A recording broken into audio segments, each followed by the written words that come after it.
Praise the Lord. फिर एक बार आप सबका स्वागत है आज की इस आराधना में। एंड आई बिलीव कि आप सब प्रभु में आनंदित होंगे। प्रभु आप सबों की अगुवाई करे, मार्गदर्शन करे आप सबको। सो आइए आज की इस आराधना को प्रार्थना के साथ हम शुरू करें। Let's pray and begin this worship. Let's pray. Hallelujah lord Jesus. प्रभु यीशु, प्रभु धन्यवाद देते हैं फिर एक बार इस सुंदर शाम के समय के लिए प्रभु, कि आपने हमें यह अवसर दिया कि हम आपके अनुग्रह के सिंहासन के आगे इस आराधना को ला सके प्रभु, अपने आप को आपको समर्पित कर सके प्रभु इस आराधना में से प्रभु उत्तम आशीषों को प्राप्त कर सके, आपके वचनों का मार्गदर्शन प्राप्त कर सके प्रभु। कई बातें जो हम अपने जीवन में जानते नहीं प्रभु, ऐसी भेद की बातों को प्रभु आपने अपने वचन के द्वारा, गीतों के द्वारा, आराधना के द्वारा प्रभु आपने अपने लोगों पर प्रकट किया है प्रभु। अब आपसे प्रार्थना करते हैं कि जितने भी इस आराधना में जुड़ना चाहते हैं परंतु प्रभु अगर किसी कारण से वे नहीं जुड़ पा रहे हैं, हम उनके लिए प्रार्थना करते हैं कि इसी वक्त उनके सामने की हर रुकावट हट जाए और उनको वो समय मिले और उनको वो साधन मिले जिसके द्वारा वे इस आराधना में शामिल हो सके प्रभु। प्रार्थना करते हैं आज की आराधना, गीतों का गाना, वाद्यों का बजाना, इन सारी बातों के द्वारा प्रभु हम मनुष्य जरा भी महिमा न प्राप्त करें परंतु सारी मान, महिमा, आदर, गौरव आपको ही मिले प्रभु यीशु। जैसे आज तक और इस समय तक आपने ही हमको संभाला है, आगे भी प्रभु आपकी दया हम सब पर बनी रहे। अब प्रार्थना हमारे उद्धार करता प्रभु यीशु मसीह नासरी के नाम से मांगते हैं, आमीन आमीन आमीन आमीन। Praise the Lord. आइए कुछ गीतों को गाकर प्रभु के सलिदान में हम सब आए। So let's sing some song. परमेश्वर पिता तू है भला। आइए इस गीत को गाकर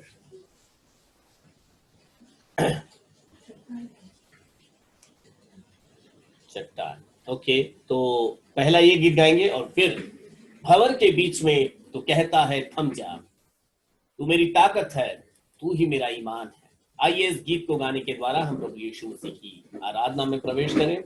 let's start. Praise Jesus, hallelujah.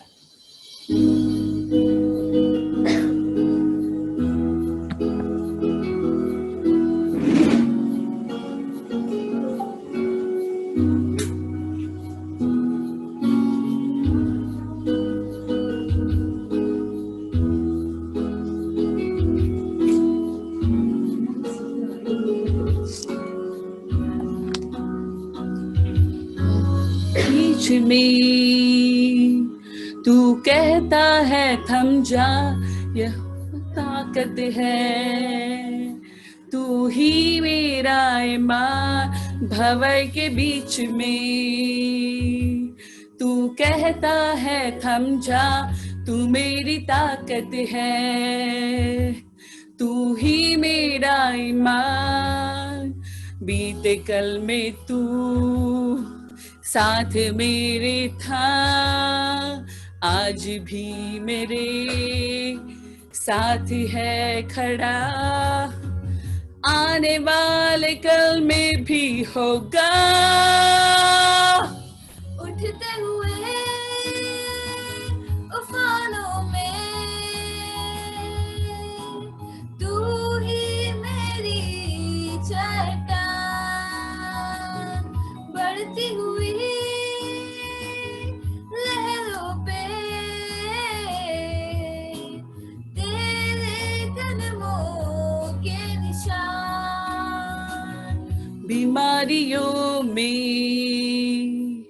तू कहता है उठ जा, यहोवा राफा, तू ही मेरी शिफा। बीमारियों में तू कहता है उठ जा, यहोवा राफा, तू ही मेरी शिफा। बीते कल में तू साथ मेरे था, आज भी मेरे साथ है खड़ा, आने वाले कल में भी होगा। उठते हुए उफानों में तू ही मेरी चट्टान,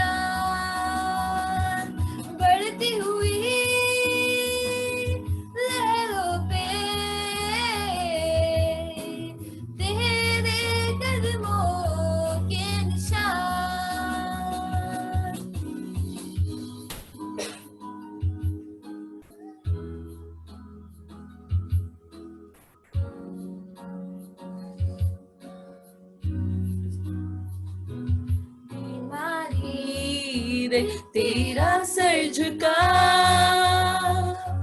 मुझ पर तेरा बस ना चल सका। ऐसा कोई शस्त्र ना बना जो कर सकेगा मेरा सामना। बीमारी रे तेरा सर झुका, मुझ पर तेरा बस ना चल सका। ऐसा कोई शस्त्र ना बना जो कर सकेगा मेरा सामना। उड़ते हुए उफानों में तू ही मेरी चट्टान, बढ़ती हुई लहरों पे तेरे कदमों के निशान, तेरे कदमों के निशान। Praise the Lord. Hallelujah. उठते हुए तूफानों में तू ही मेरी चट्टान है, बढ़ती हुई लहरों पर तेरे कदमों के निशान है। प्रभु तू मेरे संग है, चाहे आज चारों ओर तूफान का मंजर ही क्यों ना हो, हवाएं तेज चल रही है और परिस्थितियां उन्हीं बातों को याद दिलाती है कि इन तूफानों में कईयों के घर बर्बाद हुए, कई लोग अपनी सच्चाई के मार्ग से हट गए। परंतु यदि हमारी निगाह परमेश्वर पर बनी हुई है, उस चट्टान पर, जिसने कहा जो कलीसिया इस चट्टान पर बनी होगी उस पर अधोलोक के फाटक कभी प्रबल नहीं होंगे। Praise the Lord Jesus. Hallelujah. Hallelujah, Jesus.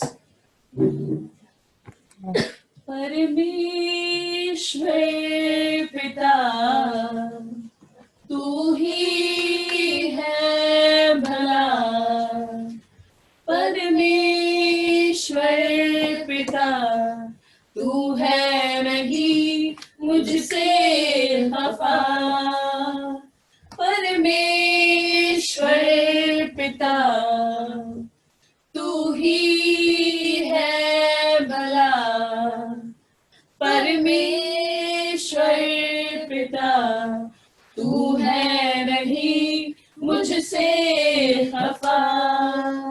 तेरा प्यार है सागर से भी गहरा, तेरा दिल करुणा से भरा, तेरी नजर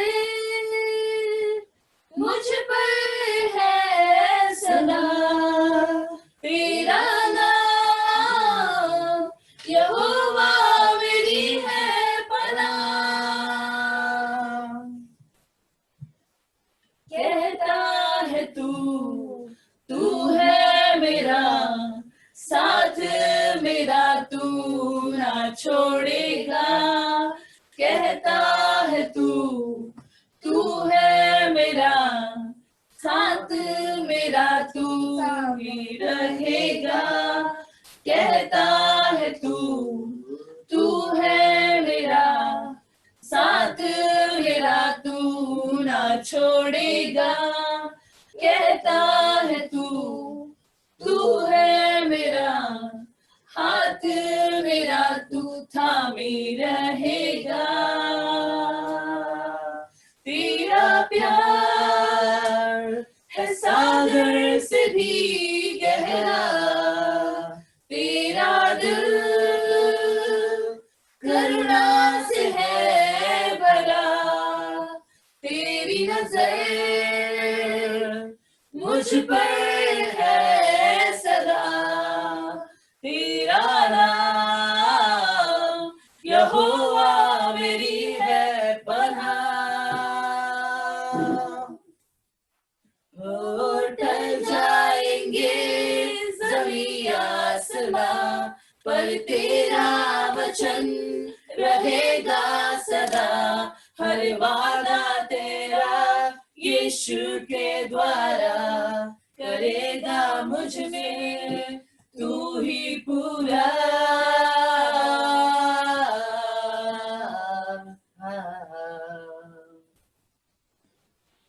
परमेश्वर पिता तू ही है भला, परमेश्वर पिता तू है नहीं मुझसे खफा, Hallelujah, Lord Jesus. मुझसे नहीं जुदा। Praise the Lord. Hallelujah. मेरा है सदा, मेरा तू है खुदा। Amen. Hallelujah. Praise the Lord Jesus. सच में वह परमेश्वर हमारा पिता है, वह हमारा खुदा है, और अच्छी हमारी टीम की कोशिश है कि वे परमेश्वर की आराधना दिल की गहराई से करें। सो आइए, इससे पहले कि हम संदेश में आगे बढ़ें, लेट्स प्रे, अब प्रार्थना करेंगे। और आज क्रिस्टल प्रार्थना में हमारी अगुवाई करेंगी और फिर उसके बाद हम संदेश में आगे जाएंगे। Crystal. Praise the Lord, Mama. Praise the Lord. Yes. Okay. Hallelujah, hallelujah, praise the Lord, praise the Lord. यीशु, आज तक आपने संभाले रखा है, इसके लिए धन्यवाद यीशु। यीशु, आज तक हमारे साथ है, इसके लिए धन्यवाद यीशु। यीशु, इस बीमारी में हमें अब तक संभाले रखा है, इसके लिए धन्यवाद यीशु। यीशु, यीशु, जितनी बीमारी दुनिया में फैली, यीशु उसे जल्दी से जल्दी ये कोरोना का वैक्सीन निकल जाए यीशु। और हमेशा मामा की जो चर्च में लोग हैं यीशु, उनको अच्छा रखो, और हर एक कोरोना के पेशेंट्स को ठीक कर दो यीशु। ये बीमारी दुनिया में फैली हुई है यीशु, इससे लाखों करोड़ों लोग मर रहे हैं यीशु। यीशु, ऐसा करो कि ये बीमारी खत्म हो जाए यीशु। यीशु, Yes, Lord Jesus. Hallelujah.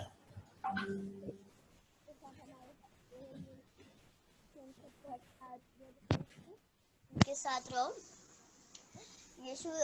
जिनके भी ऑफिस काम सब बंद है यीशु, यीशु उनके साथ रहना Yes, Lord. यीशु। और स्कूल्स, पूरी दुनिया बंद है यीशु। यीशु, पूरी दुनिया को खोलो, और यीशु क्या बोल रही है? Hallelujah. Amen. Hallelujah. थोड़ी आवाज कम थी, परंतु मैंने स्पीकर बिल्कुल कान पर लगाकर सुन रहा था मैं, और सच में प्रभु पूरी दुनिया जो बंद हो चुकी है उसको खोलने वाला परमेश्वर है, वो सामर्थी परमेश्वर है, और जरूर है कि परमेश्वर हमारी प्रार्थनाएं सुनता है। आज बाहर बहुत तेज बारिश चल रही है, कल से 2 दिन से मैं देख रहा हूँ काफी बारिश है। इस समय भी बाहर बहुत बारिश हो रही है, कुछ दिक्कतें मेरे आसपास में है जरूर, परंतु हाँ, इस आराधना पे उसका बिल्कुल भी असर होने नहीं देंगे। हमारी यह प्रार्थना रहे कि यह आराधना बिल्कुल कामयाबी के साथ पूरी हो, क्योंकि प्रभु का वचन हम सब तक पहुंचना बहुत जरूरी है। और प्रार्थना करें, क्योंकि अभी कुछ देर पहले मैं कुछ तस्वीरों को देख रहा था कि मुंबई काफी विकट परिस्थिति से गुजर रही है।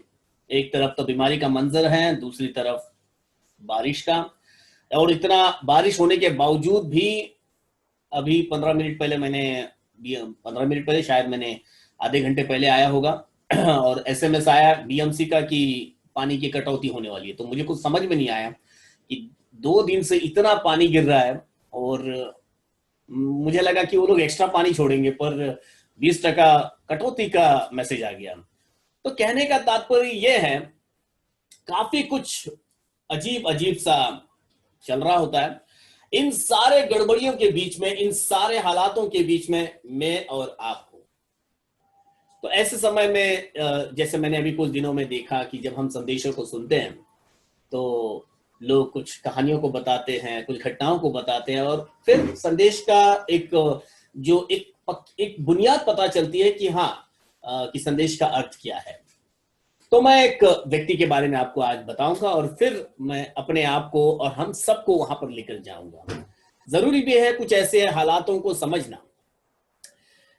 एक बार क्या होता है कि भाई जैक, या भाई जे बोल दीजिए, भाई जैक बोल दीजिए, और एक्सप्रेस हाईवे से गाड़ी चला रहे होते हैं और अचानक से उनका जो है टायर पंचर हो जाता है और गाड़ी साइड में ले लेते हैं, क्योंकि एक्सप्रेस हाईवे है।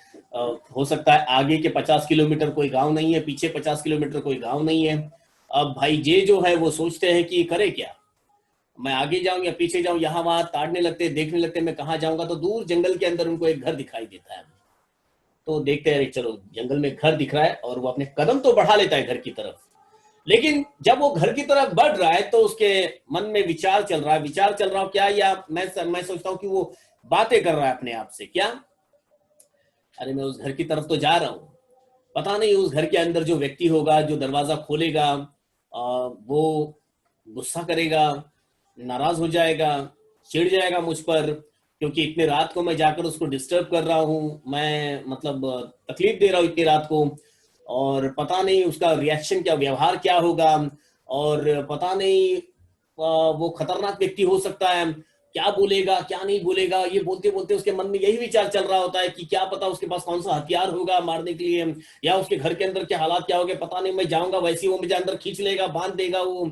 और ऐसे ऐसे विचार करते करते ही जाता है और वो दरवाजा खटखटाता है, क्योंकि इन्हीं विचारों के अंदर होता है वो, ऐसे विचार चल रहे होते हैं। उसी समय जब दरवाजा खुलता है सामने वाला, तो भाई जे को कुछ सूझता नहीं है, एक जोरदार घुसा दरवाजे खोलने वाले के नाक पर दे मारता है वो, और फिर आगे नहीं देखते, पीछे नहीं देखते, वो भागने लगता है वापस, एक बार जहां से आया था वहीं भागने लगता है। कहानी यहीं तक है। आपको क्या लगता है मैं आपको बताना क्या चाहता था? कि एक ऐसी जगह पर यह व्यक्ति पहुंच गया है जहां पर उसको मदद की जरूरत थी। आगे कहां पर घर होगा, पीछे कितना दूरी पे घर होगा, एक घर दिखाई दिया। भाई जे के मन में आया कि चलो जाकर मदद ली जाए, परंतु मन के अंदर कुछ ख्यालों को बनाता रहा, और उन्हीं ख्यालों के साथ में वो घर के दरवाजे पर जाकर बहुत बड़ी गलती कर बैठा हो। उसको मदद तो मिली नहीं, परंतु उसको भागना पड़ा वहां से, उसका काम तो बना ही नहीं वहां पर। कहने का तात्पर्य है कि हम में से बहुतेरे लोग ऐसे ही परिस्थितियों में फंसे पड़े हैं।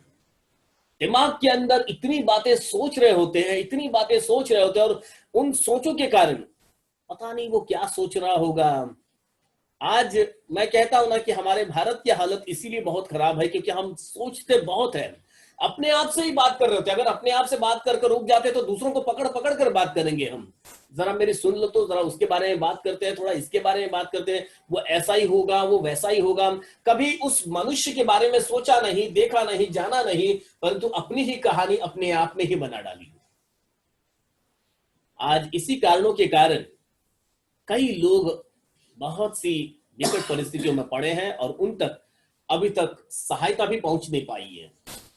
परमेश्वर मदद तो करना चाहते हैं, परमेश्वर ने आशीषों तो दे ही दी है, हम प्रार्थना तो कर रहे हैं, ताउम्र प्रार्थना कर रहे हैं, प्रभु हमारी सहायता करो। और प्रभु ने जो वायदों को पूरा करने वाला परमेश्वर है, जो सच्चा परमेश्वर है, उसने आपकी प्रार्थना सुन भी ली है और मदद भेज भी दी है। परंतु मदद जिनके द्वारा भेजी है उनके बारे में अभी भी हम एक ना अनेक बातें सोचकर बैठे हुए हैं। क्या मेरी आप बात समझ रहे हो? अपने मन के अंदर बने हुए नेगेटिव ख्याल, हमको पता भी नहीं है उस व्यक्ति के मन में चल क्या रहा है, परंतु हमने एक कहानी बना डाली। देखा, उस भाई ने मेरी तरफ ऐसा ही देखा, उस भाई ने इस बात को इसलिए ऐसा किया क्योंकि उसके मन में ऐसा था, इस भाई ने ऐसी बात इसीलिए बोली क्योंकि उसको ये बताना था, उसने ये वाले एक्शन जो किया, उसने ये जो चीज खरीदा या उसने ये जो किया, ये सब इसलिए किया या उसलिए किया, ऐसा बोल बोल के हम बिल्कुल अपने मन के अंदर एक तरह का आपस में ही अपने अंदर ही एक झगड़ा उत्पन्न कर डालते हैं। आइए थोड़ा वचन में से हम लोग देखते हैं कि वचन में क्या लिखा हुआ है। नीति वचन इस बारे में काफी कुछ बताता है हमारे मन के बारे में, और नीति वचन उसके 15 अध्याय, नीति वचन प्रोवर्ब्स चैप्टर 15 और 15 आयत पढ़े, 15 उसका 15 आयत। दुखियारे के सब दिन अब देखिए, दुखियारे के सब दिन दुख भरे रहते हैं, दुख भरे ही रहते हैं, परंतु जिसका मन प्रसन्न रहता है परंतु जिसका मन प्रसन्न रहता है वह मानो नित्य भोज में जाता है। मानो वो नित्य भोज में जाता है। A very clear scripture, very clear, कि जो व्यक्ति सदा मन के अंदर कुछ बातें गढ़ता रहता है कभी आनंदित रहता ही नहीं है।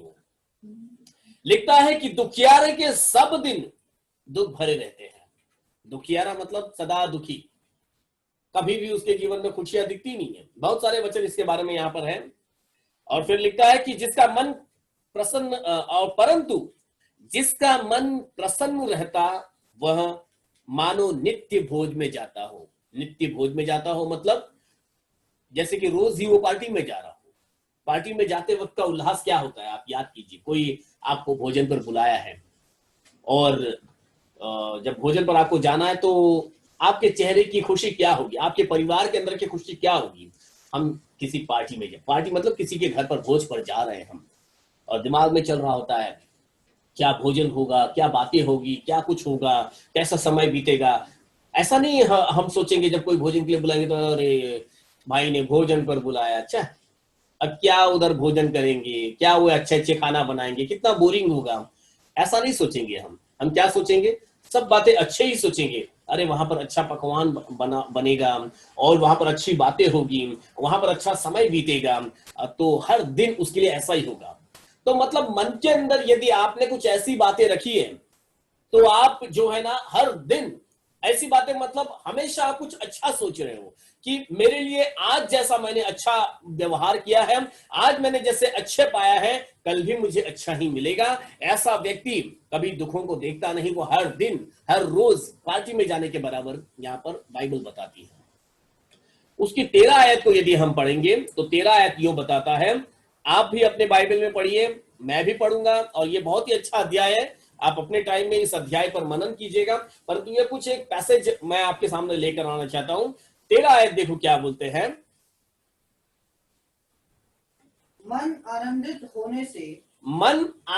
होने से मुख पर भी प्रसन्नता छा जाती है, मुख पर भी प्रसन्नता छा जाती है, परंतु मन के दुख से हाँ आत्मा निराश होती है। परंतु मन के दुख से, जो हमारे ख्याल के अंदर जो दुख चल रहा है, हमारे ख्याल में दुख काय का चल रहा होता है, हमारे ख्यालों में दुख होता है कि अरे ऐसा क्यों हो गया, मैंने तो ऐसा सोचा था, अब मेरे हिसाब से ये होना चाहिए था, परंतु ये ऐसा नहीं हुआ, ऐसा क्यों हो गया। यूं लिखा है कि अगर मन के अंदर दुख है, मन आनंदित होने से क्या होता है, मुख पर भी प्रसन्नता छाती है। मतलब जैसे आपके हृदय के अंदर है वो आपके स्वभाव आपके चेहरे पर दिखाई देता है। मुझे याद आता है जब मैं ये विषय पढ़ा यहाँ पर तो मुझे मारा के बारे में याद आता। मारा मतलब कौन, मारा नहीं है, मैं नाओमी के बारे में बात कर रहा हूं, परंतु उसने अपने आप को मारा करके पुकारने को कहा। जब नाओमी, रूथ की सास के बारे में बोल रहा हूं मैं, जिसके बारे में हम सब जानते हैं, हर स्त्रियों की फेवरेट बहन है बहन रूथ, और जिसकी सास के बारे में मैं आपको बता रहा हूं नाओमी के बारे में। नाओमी जब मोआब में चली गई थी तो मोआब से बैतलहम वापस आई। क्यों? क्योंकि अब उसको मालूम हुआ कि बैतलहम के अंदर से अकाल हट गया है, तो नाओमी वापस आई अपनी बहू के साथ, बहू रूथ के साथ में बैतलहम में वापस आई।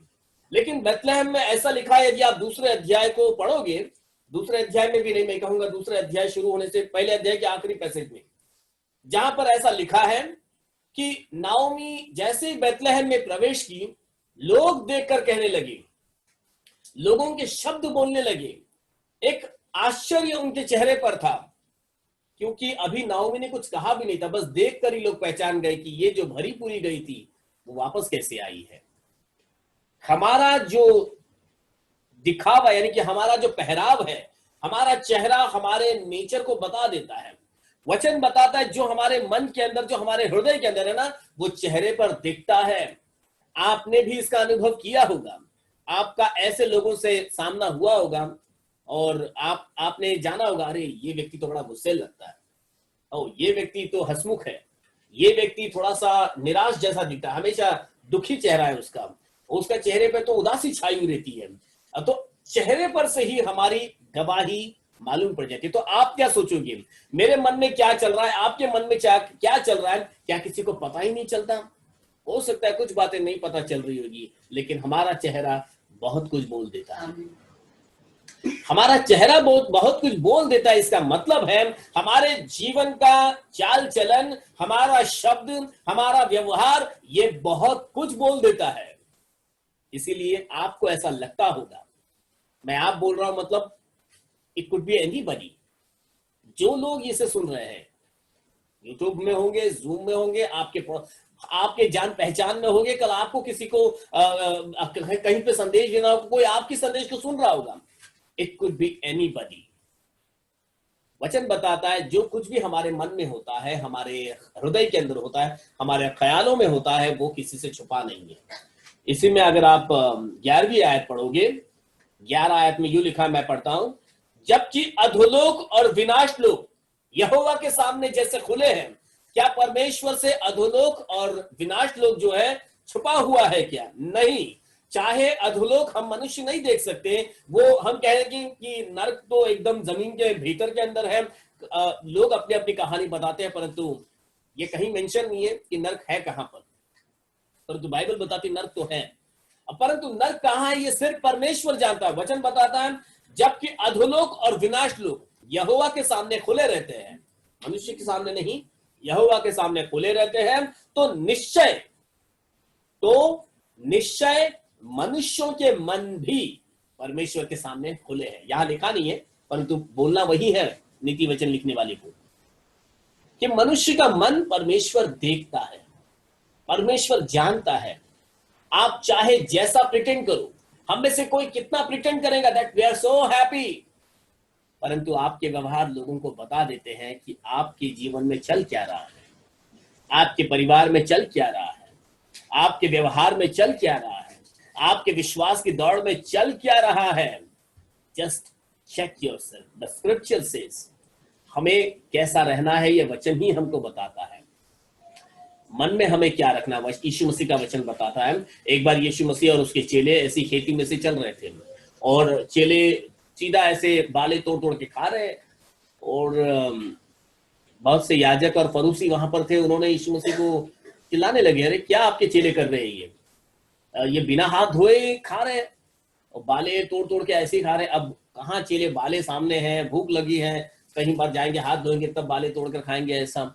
लेकिन याजक लोग इस पर निंदा करने लगे यीशु मसीह की। तब यीशु मसीह ने एक अच्छा उत्तर दिया उनको वहां पर, कि जो कुछ भी मुंह से अंदर जाता है वो तो पेट के अंदर जाकर वो बन जाता है। आप सब वहां पर लिखा हुआ है, वो तो बिल्कुल मैल बन जाता है उसका।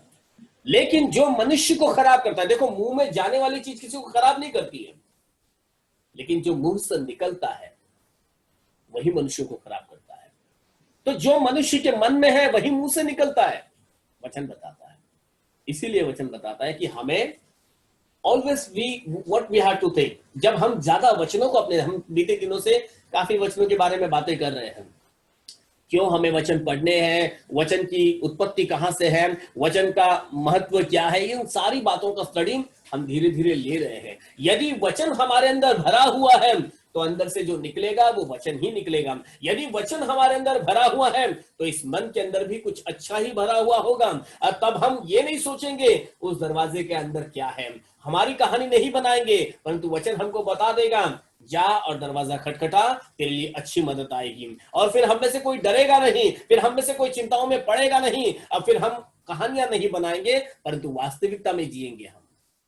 आज कई लोग कहानियों में जी रहे हैं, and I want to tell you, come out from that stories. कहानियों से बाहर निकलो। मतलब हमें किसी के लिए कहानी नहीं बननी है, परंतु हमें क्या बनना है, हमें गवाह बनना है। गवाह तो तब बनेंगे जब कुछ अच्छा सोचेंगे, जब कुछ अच्छा करेंगे, जब कुछ अच्छा देंगे, तब हम परमेश्वर की गवाह बन सकते हैं। वचन बताता है समझने वाले का मन, मैं आपको बता रहा हूं, परमेश्वर ने मुझे और आपको कुछ समझाने के लिए चुना है। परंतु यदि मैं और आप इन बातों को समझते हैं, यदि मैं और आप इन बातों को सकारात्मक तरीके से लेते हैं, पॉजिटिवली लेते हैं, आप कुछ हर्ष के साथ में लेते हैं, कुछ सीखने के मतलब से लेते हैं, तो 14वीं आयत क्या लिखता है? समझने वाले का मन ज्ञान की खोज में रहता है। जिसको समझना है ना, वो ज्ञान तलाशता रहेगा। और परंतु मूर्ख लोग मूढ़ता से ही पेट भरते रहते हैं। उन्हें तो भाई लोगों की ठट्टा करने में ही पेट भर जाएगा। लोगों का मजाक मस्ती करो, अच्छा लगेगा। लोगों की निंदा करो, लोगों को छेड़ो, उसी में सुकून मिलेगा। और परंतु जो समझना चाहेगा ना, वो ज्ञान को ढूंढेगा। देखो, आप अपने इंग्लिश में भी पढ़ सकते हो, समझने वाले का मन वो ज्ञान की खोज में रहेगा। परंतु मूढ़ ही है जो सिर्फ फालतूगिरी, मतलब क्या बोलेंगे ना, कुछ अच्छे के इसमें समय नहीं व्यतीत करेगा, बस मूढ़ता में अपना पेट भरता रहेगा। 16वीं आयत, वर्स 16। घबराहट के साथ हाँ, बहुत रखे हुए धन से यहोवा के भय के साथ थोड़ा ही धन उत्तम है। आमीन, हालेलुया। घबराहट के साथ बहुत रखे हुए धन से यहोवा के भय मानने के द्वारा थोड़ा ही धन हमारे लिए उत्तम होगा। तो यदि परमेश्वर का भय मानते हुए, उस बुद्धि को प्राप्त करते हुए यदि थोड़ा भी हमारे पास है ना, तो वो करोड़ों रुपए के बराबर है। क्योंकि मैं आपको बताना चाहता हूं, there are many, they have crores and crores, but उनको नींद नहीं आती है, चैन नहीं आता उनको। वे चैन की तलाश में, कई ऐसी गवाहियां इस संसार भर में हैं जिन्होंने सुख और चैन और शांति को पाने के लिए जो कमाया था वो सब कुछ बांट कर उनको जाना पड़ा, सब कुछ छोड़कर, उनको त्याग कर परमेश्वर के चरणों में आना पड़ा। तब जाकर उनकी गवाही आई, अब मुझको शांति मिल गई है। तो जो थोड़ा फिलहाल हमारे पास है ना, अगर परमेश्वर का भय के साथ में वो थोड़ा जो है ना, वो आपके लिए बहुत बड़ा है, बड़े धन से उत्तम, ऐसा लिखा है। परंतु कैसे? Not with our own story. हमारी प्रॉब्लम क्या है, हमारे मन के अंदर चल क्या रहा है कि यदि मेरे पास एक गाड़ी है तो 2 होती तो बहुत अच्छा होता है। प्रभु के दया से हमारे पास भी 2 है, लेकिन अब हम एक ही मानते हैं अपने आप को।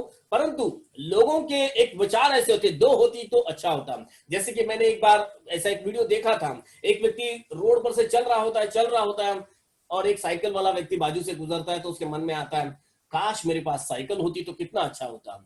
और फिर उसको एक साइकिल मिल जाती है। फिर साइकिल से चलाते चलाते बाजू में एक बाइक वाला आ जाता है और फिर देखता है, काश मेरे पास बाइक होती तो कितना अच्छा होता। और फिर होते होते बाइक आ जाती है उसके पास। मतलब ऐसा है, या उसकी कुछ अलग स्टोरी हो सकती है, परंतु मुझे वो याद है। और फिर वो बाइक वाला आगे, हाँ, ये व्यक्ति एक ही नहीं है, व्यक्ति अलग अलग है। पैदल चलने वाला क्या सोचता है, काश मेरे पास साइकिल होती। और फिर वो साइकिल वाला फिर आगे जाता है और एक जगह रुकता है और देखता है बाजू में बाइक वाला आ जाता है, तो काश मेरे पास बाइक होती तो कितना अच्छा होता। और तो फिर वो बाइक वाला आगे जाता है और बाजू में गाड़ी के पास देखता है, काश मेरे पास गाड़ी होती तो कितना अच्छा होता। और फिर वो गाड़ी आगे जाती है, फिर गाड़ी वाला और भी बड़े गाड़ी को देखकर सोचता है, काश मेरे पास वो गाड़ी होती तो कितना अच्छा होता। लेकिन सबसे आगे सब लोग जब एक जगह पर आके रुकते हैं तो बाद में सामने देखते हैं, इनके पास ये पैदल चलने के बाद 2 और सामने एक लंगड़ा बैठा हुआ होता है। अब सोच लीजिए उस लंगड़े की क्या सोच होनी चाहिए, जिसके दोनों पैर भी नहीं होते हैं। ये सभी सोच रहे होते, जो भी हो, कम से कम हमारे पास जो है वो है। तो चलने वाले के पास पैर है, साइकिल वाले के पास साइकिल है, जितना है उनके पास उतने पे सुकून मानने के बजाय वे और बड़े की सोच रहे थे। परंतु जब सच्चाई सामने आ गई तब समझ आया कि प्रभु ने जो दिया है वो हमारे लिए काफी है, उसी में हमें धन्यवादित रहना है।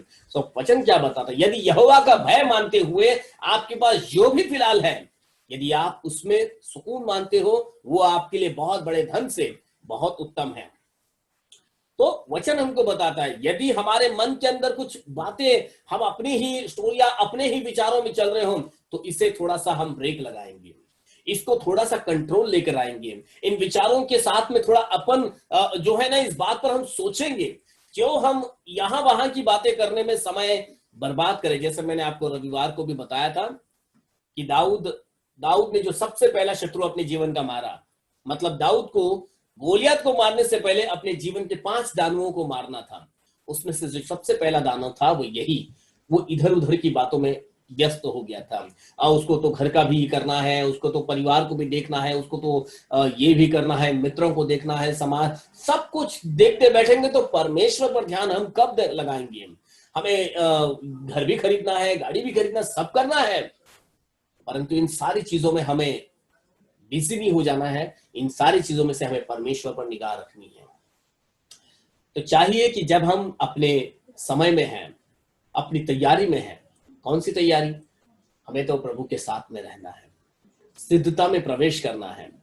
परंतु सिद्धता में प्रवेश करते हुए एक ना अनेक विचारों के साथ अपने सफर को यदि हमने धीमा कर दिया तो ये मेरे और आपके आत्मिक सफर के लिए नुकसानदायक हो सकता है।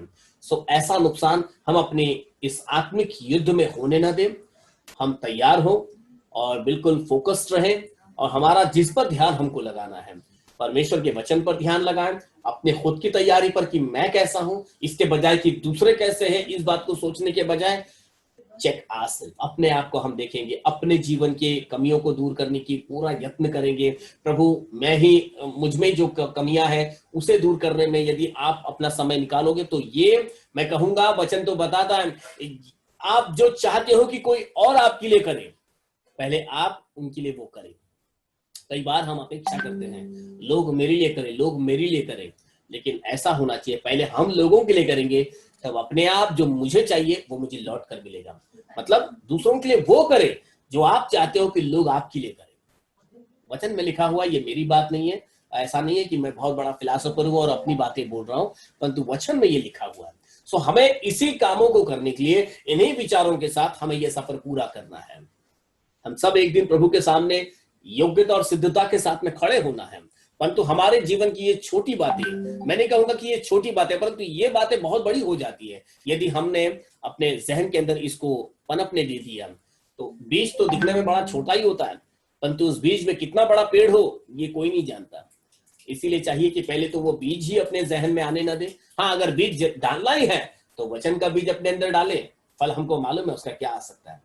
तो प्रभु यीशु मसीह इस वचन के पढ़े जाने पर हम सबों को आशीषित करें। आई बिलीव कि आज के इस संदेश को आपने समझा होगा।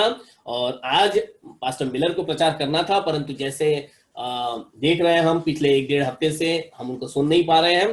कारण यही है कि वे पिछले हफ्ते अपने ट्रैवल्स में है, यहाँ वहां वो जा रहे हैं। आज सुबह मेरी उनसे बात हुई और उन्होंने आपसे सबसे क्षमा की मांग की और आपको याद कर रहे हैं। वे आपको पूछने के लिए, हमेशा वो आपको पूछते रहते सभी को, और उन्होंने आपको ये कहने के लिए मुझसे कहा कि वे क्षमा चाहते हैं आपसे कि वे आज जुड़ना तो चाहते थे परंतु किसी कारणवश नहीं जुड़ पाए हैं। तो आपकी प्रार्थनाओं में आप पास्टर मिलर और उनके परिवार को याद रखें। सिस्टर एलिजाबेथ को, वो भी आपसे फिर से जुड़ना चाहते हैं परंतु उनके पास भी समय की कमी है, काफी वो व्यस्त रहते हैं अपने सेवकाई के अंदर।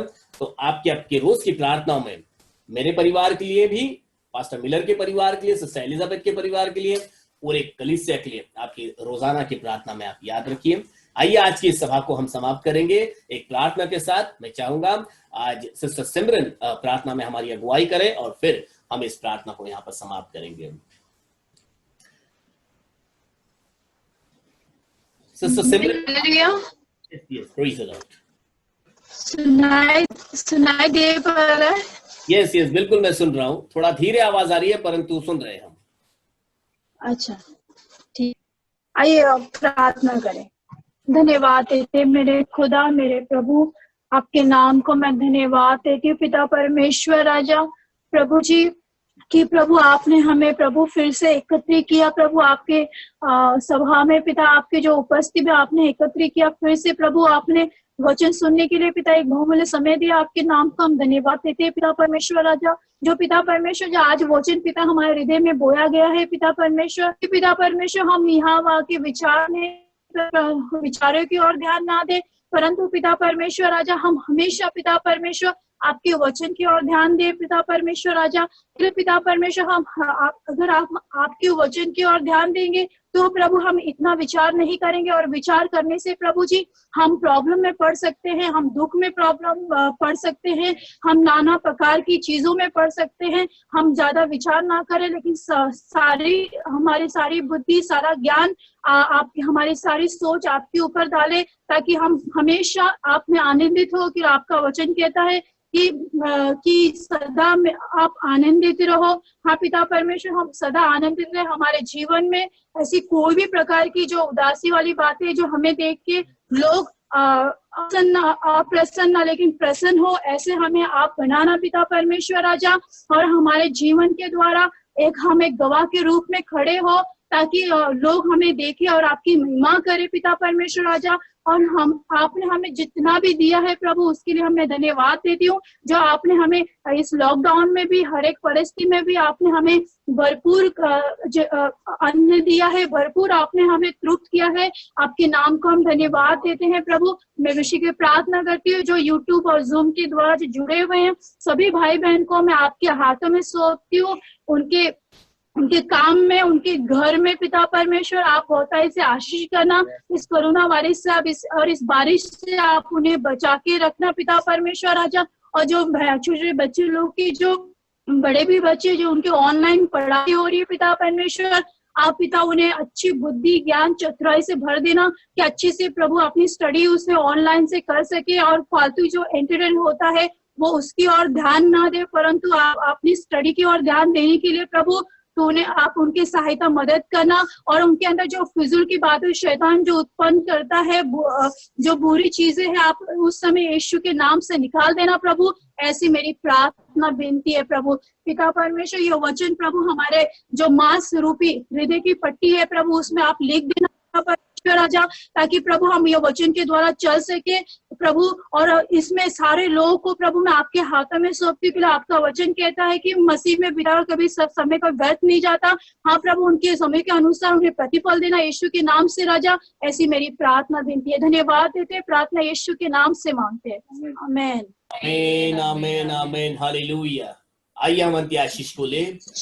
स्वर्ग मर्त्य पाताल के खुदावंत प्रभु यीशु मसीह का अनुग्रह और उसकी दया, प्रभु यीशु मसीह की आशीष और शांति हम सबों के संग प्रभु यीशु मसीह के दूसरे आगमन तक बनी रहे।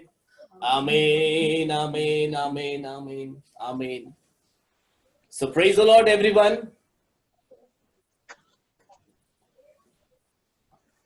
हाँ, प्रेज द लॉर्ड।